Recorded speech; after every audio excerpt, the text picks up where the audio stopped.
Waalaikumsalam warahmatullahi wabarakatuh. Alhamdulillah, nahmaduhu wa nasta'inuhu wa nastaghfiruh wa na'udzu billahi min shururi anfusina wa sayyi'ati a'malina may yahdihillahu fala mudilla lahu wa may yudlil fala hadiya lahu.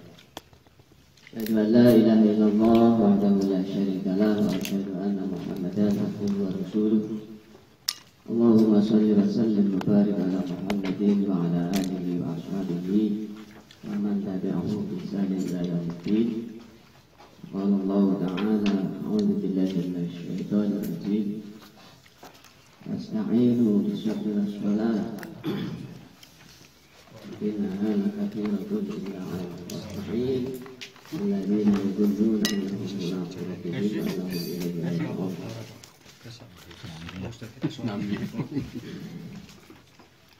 Para hadirin, bapak-bapak dan saudara-saudara, marilah kita awali pertemuan malam hari ini dengan bersyukur kepada Allah Subhanahu wa Ta'ala karena masih diberi kesehatan dan kesempatan. Salah satu bukti sehat setelah didatangi keringat hangat, sehat. Alhamdulillah. Salam kita sanjungkan kepada Rasulullah Sallallahu Alaihi Wasallam. Dan Alhamdulillah, pada malam hari ini kita akan bahas bab sholat tatawwu atau sholat sunnah. Maaf, ini materi di alam fotokopinya ditanya jawabnya. Nanti belum saya kebetulan buat materi di HPT-nya. Tapi HPT sudah punya semua ya? Belum. Belum. Ini pertama. Dua sih ya. Cuma memang ini ya biar tidak berat membawanya, nanti diketik ulang seperti itu sehingga tidak begitu berat membawanya atau repot ya. Kadang-kadang terlalu panjang repot ini bawanya, alasan padahal sebenarnya nggak apa-apa. Yang kedua, karena di dalam HPT aslinya itu tulisannya masih Arab dan Indonesia dan dalilnya itu terpisah, sehingga nanti akan saya rangkum kembali dengan Indonesia saja dan dalilnya saja, karena di sini kalau masih dalam tahap awal pembelajaran itu memang agak sedikit repot. Tapi kalau seperti itu sudah terbiasa sih nggak masalah. Terus yang ketiga, memang perlu penjelasan yang agak detail karena memang ini namanya himpunan, artinya masih kumpulan dan masih ringkas. Jadi nggak perlu ada penjabaran. Salah satu penjabarannya itu nanti di buku tanya jawab, di ringkasan di fatwa tarjih tanya jawab tentang sholat dan yang lain-lain. Dan saya sekarang sudah 8 jilid ya. 8 jilid.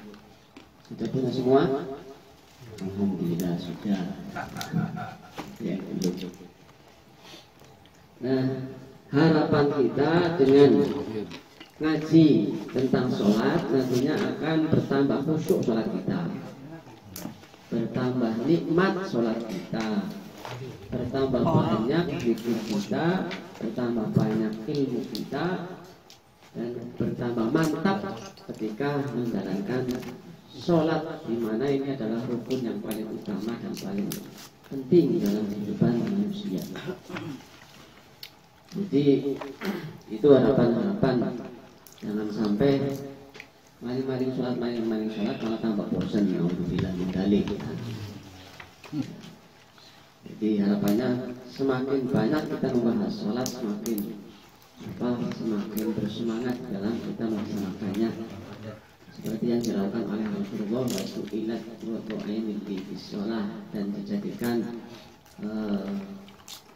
nyaman, nikmat pandangan mataku ketika sholat. Artinya jiwanya, pikirannya, hatinya itu ketika sholat tambah nikmat ya. Itulah Rasulullah Shallallahu Alaihi Wasallam. Dan harapannya kita dengan belajar sholat dan masuk dalam hal ini sholat sunnah akan menuju ke sana. Walaupun ya mungkin belum bisa ya, tapi ya bagaimanapun kita harus berusaha. Baik, kita langsung di pendahuluan pertama. Bismillahirrahmanirrahim. Wallahu taala tidak di sini, jadi di situ kita ada nanti di situ. A'udzubillahi minasyaitonir rajim. Ya ayyuhalladzina amanu ruk'u wasjudu wa'budu rabbakum waf'alul khaira la'allakum tuflihun. Orang-orang yang beriman, rukuk dan sujudlah dan sembahlah oleh kalian, Rabb kalian, dan kerjakanlah kebaikan agar kalian menjadi orang yang beruntung, berbahagia. Jadi kata sholat dalam Al-Quran itu kadang disebut dengan irka'u, rukuklah, maksudnya sholat. Wasjudu, sujudlah juga maksudnya sholat. Wa'budu, sembahlah, sembahlah ya maksudnya sholat. Jadi kadang langsung sholat ada itu kata-kata selain kata sholat di dalam Al-Quran. Jadi karena sholat itu ada rukuknya, juga ada sujudnya, juga ada penghambaan antara hamba kepada Allah. Nah, hubungannya dengan kebaikan yang lain, waf'alul khaira, dan kerjakanlah kalian kebaikan. Orang-orang yang sholatnya baik, yang benar, insya Allah nanti kebaikan-kebaikan yang lain akan ikut. Tapi manakala sholatnya belum benar dan baik, itu ya kebaikan-kebaikan yang lain belum tentu. Makanya terus kita usahakan untuk sholat kita perbaiki. Walaupun ya kadang-kadang banyak apa namanya kritikan atau banyak sentilan yang tidak enak. Jadi karena ingin menjadikan sholat ini baik, sampai-sampai ada pengarang kitab yang menjelaskan bahwa banyak orang Islam yang mengerjakan sholatnya itu masih salah. Tercatat ada 221 kesalahan dalam sholat. Jadi bagi orang yang tidak suka kadang-kadang ngarang teman wong ukurnya 14 kesalahan aja. Terus pimen dong. Itu mereka marah seperti itu. Padahal di sini ya, tingginya itu benar. Dan memang mengapa sampai ratusan kesalahan sholat itu memang ya karena di dalam pelaksanaan itu banyak yang menyimpang dari ajaran Rasulullah SAW. Jadi satu rukun bisa menjadi salah 10, ada yang salahnya 20, hingga sampai ratusan. Ini yang kadang-kadang belum bisa jadi oleh semua orang Islam. Jadi anggapannya sholat ya seperti itu. Padahal kalau ditinjau dari itu kadang belum apa. Nanti kapan-kapan kita bahas apa itu kesalahan-kesalahannya. Kemudian laqad kana lakum fi Rasulillahi uswatun hasanah liman kana yarjullaha wal yawmal akhir wa dzakara katsiran surat Al-Ahzab ayat 21. Ini juga mendasari dalam hal setiap ibadah khususnya sholat, hendaknya contohlah apa yang dilakukan oleh Rasulullah SAW. Nah, kaitannya dengan sholat sunnah, kemarin sholat wajib kita sudah bahas. Mengapa ada sholat sunnah, ada apa? Karena ada hadis yang menceritakan bahwa besok di hari kiamat awal yang pertama akan dihisab adalah sholat. Nah, ketika diteliti ternyata sholatnya masih kurang, nah, malaikat disuruh ngecek, coba malaikat ini dalam hadis Ahmad dan Abu Dawud, coba malaikat dicek dalam baku apakah ada sholat sunnahnya, ada sholat tatawu'nya. Hal tajiduna li abdi min tatawu'in, barangkali ada sholat tatawu'nya, ada sholat sunnahnya, coba. Nah, kalau ada nanti sempurnakan sholat yang wajib, yang kurang dengan sholat sunnah. Itu maksudnya, ya ada sholat sunnah. Bahkan bukan berarti lebih penting ya, tapi sholat sunnah itu akan memberikan dorongan semangat di dalam meraih derajat yang tinggi, sebagaimana yang disampaikan dalam hadis yang lain, yaitu hadis Rabi'ah bin Ka'ab al-Aslami suatu saat menginap di rumahnya Rasulullah SAW. Kemudian sebagai orang yang menginap tentunya melayani Rasulullah ketika mau sholat, mengambilkan air wudhunya Rasulullah. Nah, merasa kasihan Rabi'ah bin Ka'ab itu, Rasulullah menawarkan, apakah kamu ingin sesuatu, silakan minta. Apa yang diminta oleh Ka'ab? Saya ingin mendampingi panjenengan nanti di surga ya Rasulullah. Jadi untuk apa itu as'aluka murafaqataka fil jannah. Kata Rasulullah, apakah ada permintaan yang lain selain itu? Kau pengen menjadi pengikut Nabi atau yang dekat dengan Nabi di surga? Kayaknya dulu temen ya. Saya Rasulullah cuman ketika ditanya coba yang lain ada apa enggak? Kata Ka'ab, enggak ada ya Rasulullah, hanya itu inginnya saya. Kata Rasulullah, sudah, wah ini ala nafsika bikasrati sujud. Kalau pengennya memang seperti itu, tolonglah untuk perbanyak sujud. Dalam hal ini perbanyak sholat. Yang dimaksud perbanyak sholat di sini tentunya adalah sholat sunnah. Kalau sholat wajib kan hanya 17 rakaat. Jadi tolonglah aku atau bantulah aku untuk dirimu, ya, keinginannya seperti itu dengan cara memperbanyak sujud atau sholat. Nah, ini yang menjadi dasar sholat sunnah itu penting. Yang berikutnya hadis yang terkenal juga, ya, hadis tentang apa itu Bilal. Nah, Bilal juga suatu saat ditanya oleh Rasulullah, apa amal yang paling membanggakan kamu nanti di akhirat? Karena saya pernah mendengar, ya, rompahmu di depanku ketika di surga. Apa jawabannya Bilal? Saya itu selalu membiasakan wudhu, dan tidak hanya wudhu, ternyata wudhu dan setelah wudhu sholat. Nah, jadi, iya, tidak wudhu saja. Karena hadisnya itu membiasakan wudhu dan sholat setelah wudhu. Ini yang disebut dengan sholat sebelum wudhu. Jadi ya wudhu ya sholat. Sehingga nah, menurut penjelasan hadis ini, sholatnya itu yang penting sebelumnya. Nah, walaupun wudhu juga kan penting karena itu ada sholat sebelum wudhu.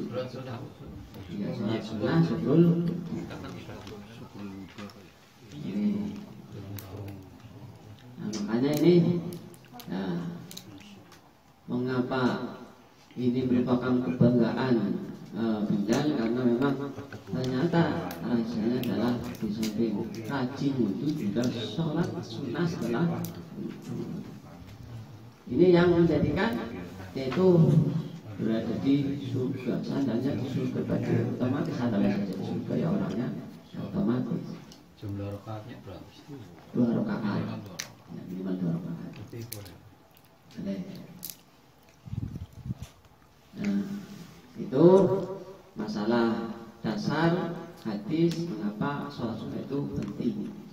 Maka karena sunnah itu penting, dalam melaksanakannya ini ya harusnya sama dengan ketika melaksanakan sholat wajib, artinya dalam bacaannya, dalam kekhusyukannya, dalam hal itu ma'inahnya dan sebagainya. Cuman karena memang ada hadis yang menjelaskan rakaatain khafifataini, kerjakanlah 2 rakaat yang ringan. Ringan itu bukan berarti cepet-cepetan, tapi maksudnya bacaannya nggak usah panjang-panjang. Tapi itu tahu rukuk sujudnya sebetulnya harusnya sama. Walaupun ringan itu ya dimaknai agak cepat nggak apa-apa. Mana ada sholat yang tercepat itu ya. Yang melihat itu sholat tercepat Sholat itu seperti itu. Murid. Alhamdulillah doli. Masya Allah ya. Berikutnya kita akan bahas apa itu sholat nawafil. Nah di sini bahwa jadi satu lagi hadis tentang anjuran motivasi untuk sholat sunnah. Jadi sesuatu yang menjadikan Allah dekat dengan hambanya dan disenangi oleh Allah adalah ketika hambanya itu mendekatkan diri kepada Allah melalui apa yang difardukan, yaitu sholat. Itu sesuatu yang dicintai, ya, sesuatu yang dicintai dan sesuatu yang menjadikan dekatnya hamba kepada Allah, yaitu menjalankan sesuatu yang difardukan, terutama sholat. Dan itu akan bertambah cintanya Allah kepada hamba tersebut manakala orang itu lebih mendekat lagi kepada Allah melalui bin nawafil. Wa yataqarrabu ilayya bin nawafil hatta uhibbuhu, sehingga Allah lebih mencintainya. Nah, ketika Allah itu sudah mencintai hamba tersebut, maka di sini dikatakan fa idza ahabbtuhu kuntu sam'ahu alladhi yasma'u bihi wa basarahu alladhi yubsiru bihi wa yadahu allati yabtishu biha wa rizqahu allati yamshi biha. Jadi kalau orang itu sudah dekat dengan Allah, maka penglihatannya dan seluruh anggota badannya ini seolah-olah itu sudah diarahkan oleh Allah. Jadi dilalah walaupun orang dalam jam dia ngerti kan duhur, ya, mau siap-siap sangat dulu. Walaupun orang hati, ya, orang aktif, ya, tinggalkan, ya, orang sesuai dengan syariat tinggalkan. Jadi itu yang disebut dengan dia menjadikan pendengarannya, penglihatannya senantiasa mendapat bimbingan oleh Allah Subhanahu wa taala. Terjaga. Nah, pengen jam 2 persis. Nah, pengen jam 2 persis. Ya. Ini nikmat. Ya. Kalau betul rumah nih. Oh, kayak nambah ya. Rumah ini gue ya. Oh iya. Nah ini karena manusia itu masih punya nafsu, masih punya, jika ternyata masih kamu punya nafsu. Nah itu ya. Jadi yang berikutnya lagi, wa in sa'alani aqtaituhu. Kalau dia itu meminta kepada aku, akan aku penuhi permintaannya. Itu kalau orang itu sudah menjalankan apa yang telah Allah cintai melalui sholat itu. Maka ini sa'adani lau'idan lahu rawahu Bukhari. Kalau dia meminta perlindungan kepada aku, akan aku lindungi. Jadi banyak ya cerita orang-orang soleh yang menjaga sholat ini, termasuk menjaga sholat sunnah ini oleh Allah itu. Nah, apa yang ia kentek istilahnya, saya pengen ini dilalah lakon, saya ingin ini adalah lakon. Hampir seluruh keinginannya yang ia inginkan, ya tentunya yang sesuai dengan jangkauan dan ya, kemampuan itu semuanya terkabul. Itu salah satu dari fungsi atau manfaat dan pentingnya sholat sunnah.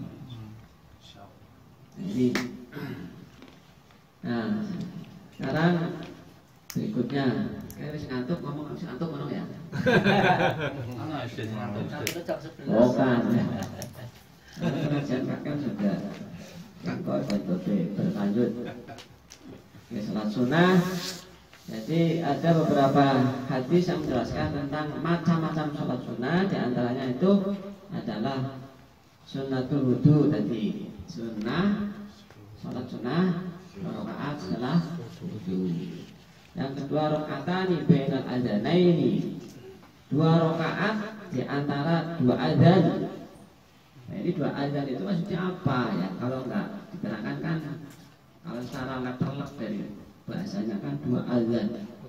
Maksudnya azan dan qomat. Jadi mata orang Ada Jumatannya. makanya perlu ada penjelasan. Jadi 2 rakaat baina adzan ini pertanyaan lagi. Ini yang dimaksud sholat qobliyah apa sholat mutlak? Apa sholat rawatib? Nah, kan itu ya ada. Nah, di antara 2 adzan atau antara adzan dan qomat kan ada yang namanya sholat qobliyah, ada yang namanya istilahnya sholat rawatib, ada lagi istilahnya sholat mutlak. Rawatib itu sendiri dibagi 2. Nah, jadi samping qobliyah ba'diyah juga ada yang muakkad dan muakkad. Ya.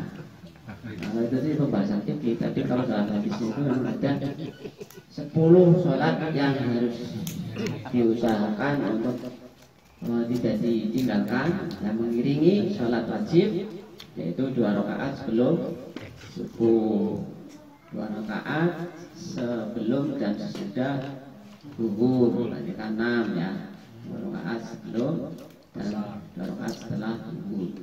Kemudian 2 rakaat setelah maghrib, 2 rakaat setelah isya, 10 rakaat. Hingga ini dalam bahasan fikih itu ya muakkad yang kalau bisa jangan ditinggalkan. Karena itu penting. Nah, yang dimaksud rakaataini bainal adzanaini berarti masih mutlak, bisa rawatib, bisa salat ghairu muakkad ya. Ini hadis yang ada penjelasan salat rakaataini bainal adzanaini ini adalah dalam hadis masalah sholat qobliyah maghrib. Jadi sebelum maghrib. Jadi sebelum maghrib itu dikatakan sholat di antara 2 adzan. Padahal hukumnya sholat qobliyah maghrib itu kalau dalam bahasan fikih itu ghairu muakkad. Ya. Maka dalam hadisnya itu Rasulullah itu ya ada ketika sudah mengucapkan silakan kerjakan sholat 2 rakaat sebelum maghrib. Nah, tapi bagi yang berkenan, artinya liman sya'a, artinya tidak harus. Ya, jadi kalau masih longgar atau kalau kira-kira waktunya ya menunggu jamaah namanya ya. Tapi dianjurkan lagi khusus untuk sebelum maghrib itu tadi ya rakaat ini jangan lama-lama karena waktu maghrib itu singkat saja.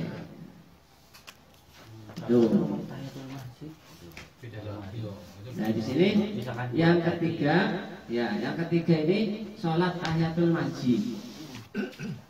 Nah, bagaimana ini? Apakah pertanyaannya didahulukan tahiyatul masjidnya atau qobliyahnya? Nah, kalau qobliyahnya itu merupakan sholat sunnah rawatib yang tadi hukumnya dianjurkan, seperti umpamanya sholat sebelum subuh, itu umpamanya datangnya telat, kan sholat mepet, tahiyatul masjid, karena nggak komat kurang menikmati, ya berarti di kejar yang sunnah yang qobliyahnya. Rakaat ini di khairun minat tijarah. Kalau misalnya tidak masjid sama itu ya kalau baiknya ya cukup. Apakah sholat tahiyatul masjid itu juga pengerjaannya sebelum sholat, setiap sebelum sholat wajib? Belum tentu ya. Jadi sholat tahiyatul masjid itu adalah sholat yang dikerjakan ketika masuk masjid. Jadi walaupun tidak pada waktu sholat, hanya waktu pengajian ya, dari namanya ya, silakan datang.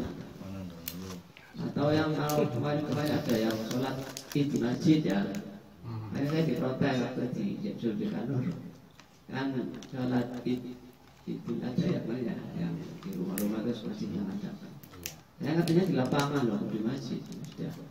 Saya minta di masjid kok sudah. Nah saya kan sholat tahiyatul masjid, tapi setelah salat saya di dekati sama jamaah. Tahu apa enggak kalau setelah subuh nggak ada sholat? Ya. Terima kasih atas pengingatannya. Terus setelah sholat saya beritahu, oh ini ada sholat musyafir.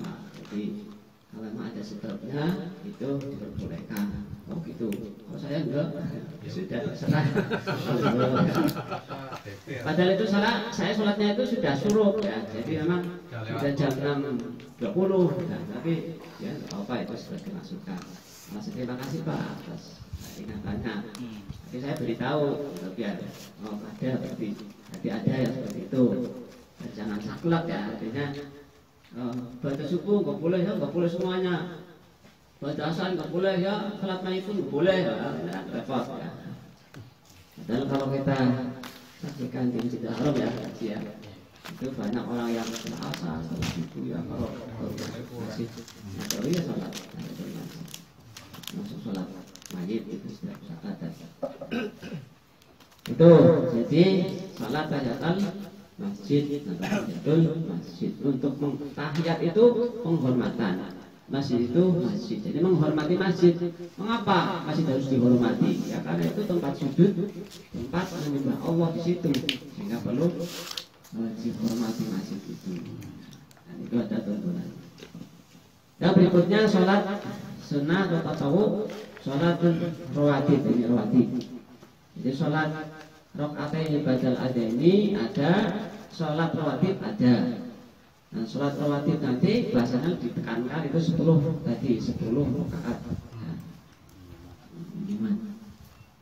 Rawatib itu artinya apa?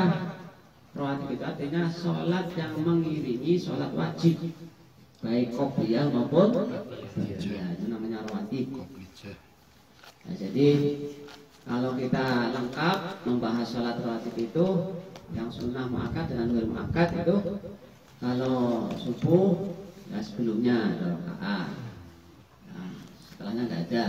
Kalau duhur sebelum rakaat, 2 rakaat yang muakkad, 2 rakaat muakkad, jadi 4 rakaat sebelum duhur. Begitu pula setelah duhur, 2 rakaat yang muakkad, 2 rakaat yang muakkad. Jadi kalau digabung duhur itu ada berapa sholat? 8. Sunnah dengan yang wajib 10. 12. Sunnahnya 4, qobliyahnya, duhurnya 4, ba'diyahnya 4. Nah, kira-kira sering mengerjakan apa enggak? Padahal tahu tahiyatul masjidnya 2 berarti. Tahiyatul masjidnya 2 ya. 14. Terus 10 kudune dulu. Tapi jadi kan usul. Nah itu ya, banyak ini kampung 2, jadi 2 rakaat salam, 2 rakaat salam. Nah itu sholat tahiyatul masjid, sholat rawatib. Berikutnya yang kelima, sholat sunnah, sholatul lail. Nah, sholatul lail itu juga masih umum istilahnya. Jadi ada istilah sholatul lail, di dalamnya itu ada sholat tahajud, ada sholat tarawih istilahnya ya. Termasuk sholat witir itu termasuk golongan sholat lail. Jadi karena di malam hari, apalagi istilahnya biasanya ada lain, ya, biasanya ada yang misalkan hajat, sholat tasbih apa misalnya gitu, gimana teh? Nah, tentang sholat tasbih, sholat toba ini dalam hajat nanti ada keterangannya. Mengapa dalam HPT tidak disebutkan sholat tasbih dan sholat taubat? Ya, karena dinilai dasar dari hadis yang menjelaskan sholat taubat dan sholat tasbih itu ada perawi yang lemah, sehingga para ahli hadis itu menjelaskan ada yang imam siapa itu mengatakan hadisnya mungkar, artinya mungkar itu tidak tertolak ya. Tidak sampai, tapi ada yang menjelaskan hadis itu di antara perawinya ada salah satu yang tidak sikoh, tidak bisa dipercaya. Yang ketiga alasannya karena hanya satu jalur ya, jadi hanya satu jalur perawi saja. Jadi seluruh hadis tentang sholat tasbih periwatannya melalui satu jalur, dan ada di antara jalur itu perawi yang tidak sikoh, tidak dipercaya, maka oleh majelis haji tidak dipakai. Walaupun ada juga ulama yang ya boleh pakai. Nah, itu di dalam penjelasan nanti insya Allah ada akan dibaca dalam tanya jawab itu. Jadi tentang sholat tahajud, ya mengapa dikatakan tahajud? Karena di situ dilakukan setelah tidur, nah, maka dikatakan tahajud. Mengapa dikatakan witir? Karena sholat itu ganjil. Nah, pelaksanaan sholat tahajud itu berarti setelah tidur. Tapi kalau pelaksanaan sholat witir, nah, jadi sebelum tidur boleh, setelah tidur boleh. Nah, bagaimana kalau sebelum tidur itu sudah witir? Apakah kita bangun ada witir lagi? La witrona fi, la witroni fi sholatil lail. Jadi tidak ada dua sholat witir dalam satu malam. Ya, artinya kalau sudah witir ketika awal malam, ya nanti kalau umpama ternyata bangun, biasa. Tapi witir yang di awal waktu ini, di waktu malam ini, kalau dikhawatirkan malamnya tidak bangun. Tapi kalau dimungkinkan malamnya bangun, ya lebih baik witirnya itu di akhir malam. Itu utamanya. Ada semuanya dalilnya ya, di awal waktu tidak ada. Seperti ini kan pengajian sampai jam 2, kan apa jam 2? Anak. Mana gitu. Kita sisa nyambung. Kalau sudah witir, iya kan? Maksudnya ada yang mengatakan kalau witir itu kan bentuk tidak ada sholat lagi setelah witir. Sebenarnya setelah tadi witir itu kan ganjil, artinya tadi kalau memang kita bangun sholat tahajud saja biasa. Iya. Jadi akhirilah sholat malam dengan sholat witir. Tapi ternyata kemarin tadi malam sudah ditutup dengan witirnya, berarti tahajud saja. Itu sholat lain ya.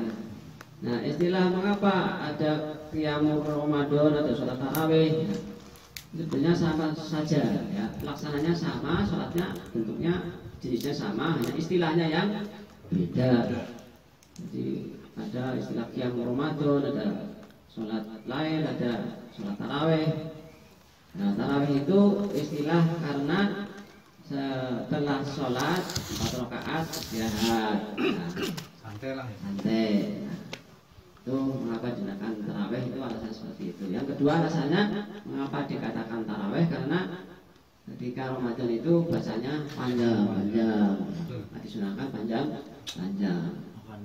Kalau rapal panjang-panjang pun bawa tim 10 nih. Oli lah. Oli.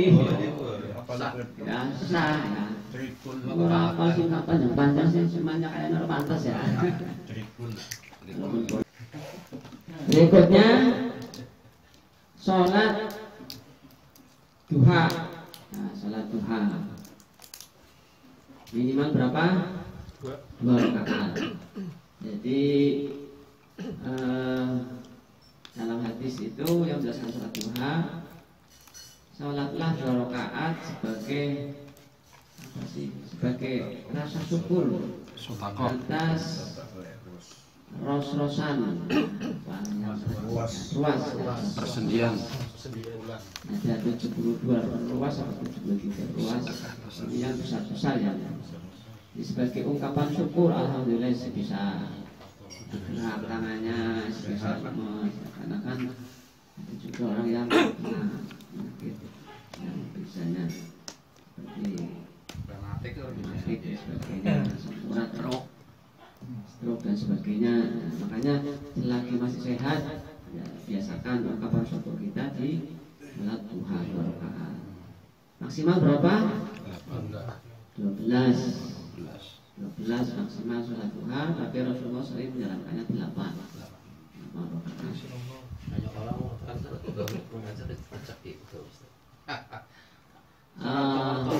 Jadi doa inna duha aduha uka wal baha abauka wal itu bukan dari contoh Rasulullah. Ada dalam contoh Rasulullah itu yang intinya salat duha itu doanya istighfar. astagfirullah.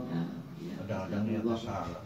Mengapa? Karena otomatis kalau banyak istighfar, salah satu manfaat istighfar itu adalah memperlancar rezeki, ya, termasuk yang lain. Niatnya, ya kadang sebenarnya itu begitu. Itu Ya, rezeki. ya banyak, ya karena Saya centongnya Ini bukunya laris sih. kadang itu ya belum tuntas mungkin belajarnya atau mungkin belum memahami masalah yang lain. Ya, saya kadang Intinya syukur diberikan Jadi kan, iya. jadi doa itu wallahu alam yang membuat siapa ya. Tapi yang jelas sholat duha itu doanya bukan doa itu. Ya.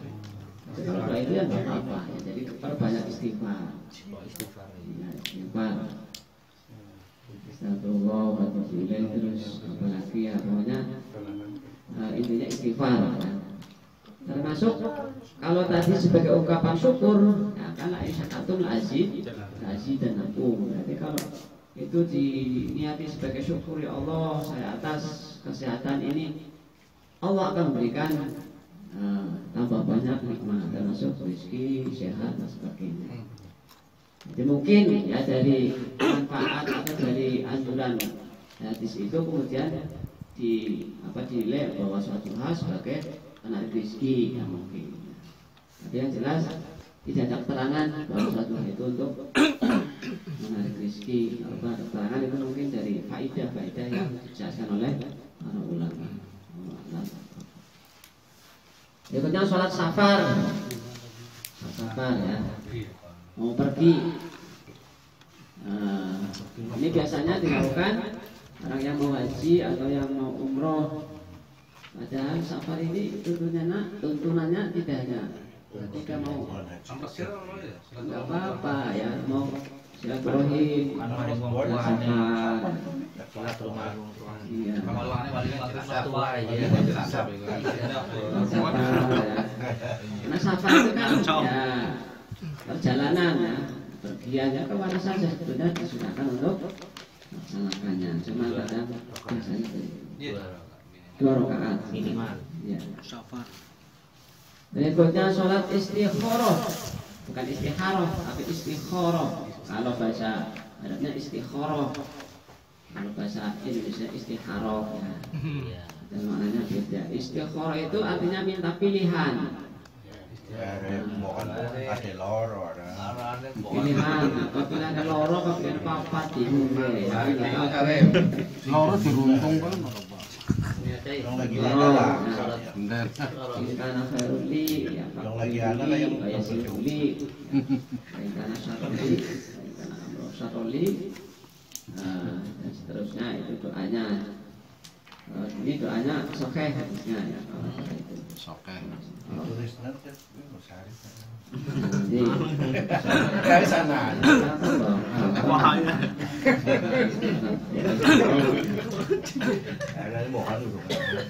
Masih ada 3. Sholat sunnah berikutnya adalah sholat idain. Idain itu artinya 2 id, Idul Adha dan Idul Fitri. Ya, idain istilahnya. Berikutnya sholat sunnah, sholatul kusufain, 2 gerhana, bulan dan teman dalam hadis itu kalau kusuf itu istilah matahari, dan kalau kusuf gerhana bulan. Kemudian ada lagi sholat istisqa, sholat minta hujan. Inilah yang dijelaskan dalam himpunan haji. Itu ada 11 sholat nawafil, sholat sunnah. Nah, sholat hajat itu enggak ada. Ya, sholat hajat itu ya, sholat hajat itu sebetulnya ya nama lain dari sholat tahajud bisa. Sholat terbuka santet. Ayo tahu lakon. Iya. Diampuni dosa Izin lah tahun. Nah, sholat suruk itu, nah ini perlu dijelaskan juga. Sholat suruk. Nah, jadi suruk itu istilah lain dari sholat duha yang dikerjakannya awal waktu, itu namanya sholat syuruk. Kalau duha itu sholat yang di tengah-tengah antara syuruk dengan awabi. Nah awabi itu sholat duha yang dikerjakan akhir waktu. Jadi ada 3 istilah sholat duha, ya. Sholat syuruk, awal waktu, duha, dan awabi. Awabi itu artinya ketika onta sudah panas, nah, onta sudah kepanasan. Ya, 11 ya. Ya sebetulnya boleh, ya kan tadi Maksimal 8. 12. Tapi sering Rasulullah mengatakannya jadi cicil ya, suruh dulu 2 rakaat. Nanti maksudnya sholat duha. Waktunya berapa menit? Jadi sebenarnya Enggak, maksudnya untuk suruh Ya, panjang. tidak ada seperti itu. Panjang berapa menit? Ya sholat suruh itu, istilah suruh itu dikaitkan dengan orang zikir setelah subuh sampai terbitnya matahari. Ya. Kalau sholat duha kan tidak ada awalan dari zikir sampai itu aja kaitannya dengan itu. Nah ini tentang sholat sunnah. Jadi ada lain sholat sunnah yang belum dijelaskan. jadi sholat sunat taubat ada sunat taubat sebelum sholat taubat mandi taubat. Nah ini saya pernah dengar ada seperti itu sih. Ada orang yang melakukan dzaliman ya, kemudian itu memberikan pengarahan. Iya habis ini kamu segera mandi taubat, setelah itu sholat sunat taubat. Itu jelas ya. Iya. Jadi sebenarnya itu sebagai apa sih ya, sebagai motivasi saja untuk mematahkan atau mungkin meyakinkan akan kesalahannya biar dia itu ketika sholat itu sungguh-sungguh. Ini jawab seperti itu. Sebenarnya nggak ada seperti itu. Ya. Yang jelas kalau memang dosa ya kita mohon ampun kepada Allah. Apakah itu lewat sholat apa saja ya. Terus di situ setelah itu mohon ampunan dengan apa tadi taubat nasuha. Itu kan syaratnya pertama menyesali akan perbuatannya, berjanji tidak akan mengulangi lagi, dan yang ketiga apa takut kalau apa itu seperti orang kafir ya, artinya mudah seperti itu. Jadi tobat nasuha itu bukan dalam bentuk sholat. Ya, kesalahan atas kesalahan melalui minta ampun. Ini Ustaz, kalau saya setelah sholat Jumat, karena dari 4 rakaat kan, Ya. ada yang mengatakan 2 rakaat di masjid, 2 rakaatnya lebih baik di rumah. Setelahnya Pulang, iya setelah Jumat itu bagaimana? 2 rakaat, maksudnya 4 rakaat tadi setelah sholat Jumat, 2 rakaat di masjid, 2 rakaatnya nanti di rumah. Pulang, maksudnya sampai di rumah sholat 2 rakaat lagi. Itu Iya. bagaimana? Jadi dalam ini rahasia pada ada itu penjelasan setelah Jumat itu ada pertanyaan bagaimana itu sholat sebelum Jumat. Kan kalau dulu ada dia ya. Tapi kalau Jumat kan nggak ada. Jadi memang ketentuannya di Jumat itu karena khusus sholat Jumat itu sudah dijelaskan jika tidak ada sholat qobliyah Jumat. Walaupun Rasulullah kemudian ketika ada orang masuk telat disuruh sholat itu sholatnya sholat masjid bukan qobliyah Jumat. Nah, tapi untuk setelah Jumat itu ada tuntunannya 4 rakaat.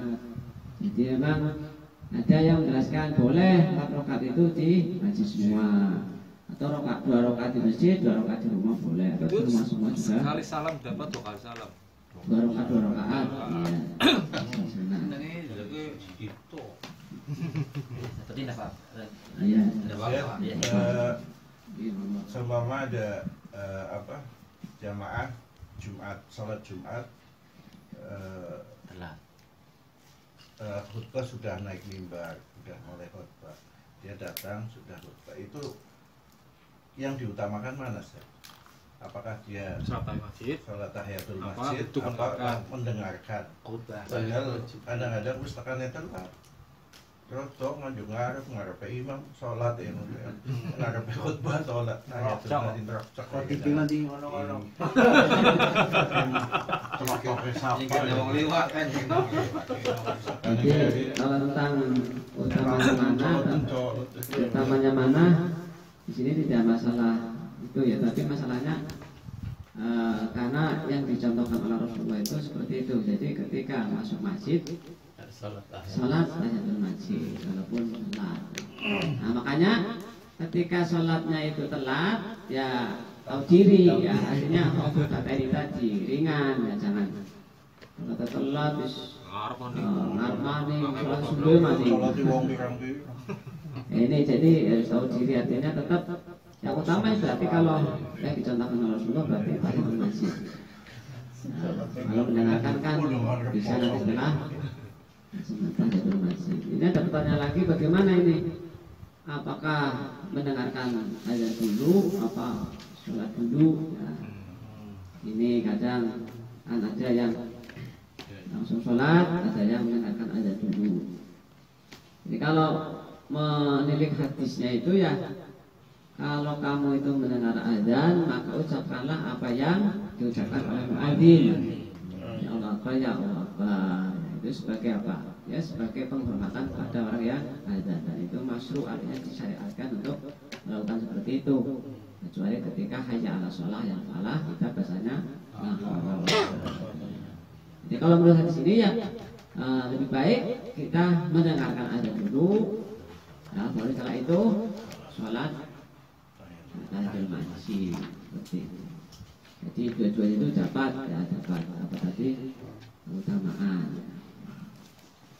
Dan kalau saya karena sudah budgetnya naik ya langsung sholat kalau masih ada pendapat yang seperti itu juga ada seperti itu. Sholat Allah yang lebih tahu tentang sesuatu yang benar. Masih ada?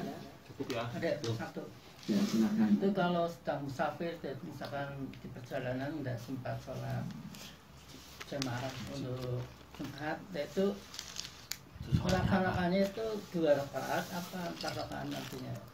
Ya, jadi sholat duhur istilahnya ya, yang sebagai pengganti sholat Jumat itu tetap pelaksanaannya itu sebagaimana sholat duhur, jadi tetap 4 rakaat. Ada memang ada penjelasan walaupun duhur ya tetap karena hari Jumat ada 2 rakaat, itu kurang pas, tapi yang jelas sholat duhur di sholat Jumat yang karena musafir atau karena halangan apa, maka pelaksanaannya 4 rakaat sholat duhur. Karena mengapa sholat Jumat 2 rakaat itu 2 rakaatnya itu diganti dengan khutbah, ya 2 khutbah. Nah, bagaimana itu yang khutbahnya kali telat pimpin gue, berarti kan rakaat tok aklam. Tok kawis komas. Kawis komas ya. Salam. Jumat sih. Makanya kadang-kadang sebagai khotib kadang-kadang bingung. Kan anjurannya khotib itu jangan lama-lama ya. Jadi sebagian dari kepandaian atau kealiman seorang khotib itu ketika sholat Jumat itu sholatnya lama dan obatnya singkat. Senatan singkatnya timen ya. Wisuwe udah pada anjur, karo ngentek itu. Kan diakhiri pada telat sholat. Itu udah bingung. Akhirnya ya Sing telat ki berarti orto ngaji. Sekali-kali dia buat ini dan kabeh. Itu kalau di Jawa Barat itu bagus, itu ada yang masjidnya itu sebelum khutbah itu ceramah dulu seperti ini ya, penjelasan agama.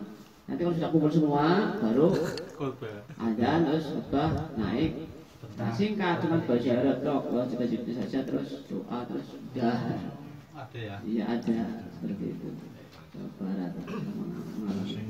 Harus langkah khutbah. Ngantuk sih ya. Tangi-tangi salam. Assalamualaikum. Oke, demikian. Salam langsung. Kalau jarak untuk sholat apa sholat sunnah duha dan waktu zuhur ini Jaraknya itu paling kita berapa? Antara Jamnya, lainnya itu waktunya. Jadi yang terakhir jaraknya itu yang pokoknya sebelum istiwa ya, sebelum matahari di atas inilah ya. Nah, kayak ya misalkan sholat dulu jam 12 Iya. itu sholat duha itu Jam 11. jam 11 lah, jam 11 atau setengah 12 ya sudah masih bisa. Ya, Tapi dulu ada yang mengatakan waktu-waktu yang dilarang sholat termasuk itu sebelum zuhur berapa menit gitu. ya jadi waktu-waktu yang dilarang yang dalam, dilarang sholat. larang dalam sholat itu ada 5 waktu ya. Jadi pas istiwa matahari di atas kepala, terus pas matahari terbit, ya, yang ketiga pas matahari terbenam, yang keempat setelah asar, yang kelima setelah subuh ya, setelah subuh. Itu waktu-waktu yang diharamkan sholat. Tapi tadi sholat sunnah mutlak ya, tapi kalau sholat sunnah diusahakan, sholat sunnah yang ada sebabnya, seperti tadi dalam masjid ya, masjid ya, itu kan tidak apa-apa tadi yang tadi. tapi ya, yang apa itu yang mustahil tadi yang istiwa itu memang tetap di yang 3 itu tetap di apa itu diharamkan, walaupun ya tahiyatul masjid itu kalau bisa jangan pas lagi istiwa, termasuk sholat sunnah Jumat ya. Sholat Jumat itu walaupun tidak ada qobliyah Jumat, tapi tetap disunahkan sholat sunnah mutlak. Artinya silahkan sholat sunnah sebanyak-banyaknya dari Jumat, jangan kemudian laka contoh qobliyah Jumat terus malah sholat ya. Jadi kalau memang mau sholat sunnah silakan ya, yang penting jangan di waktu-waktu yang dilarang. Tadi 5 tadi. Ya, jika sudah istiwa berarti sudah dibuka. Mudah-mudahan bermanfaat. Ada kurang dan lebihnya mohon maaf, itu adalah kesalahan saya, itu bodoh saya. Yang baiknya itu adalah dari Allah Subhanahu wa taala. Kita ikuti. Assalamualaikum warahmatullahi wabarakatuh.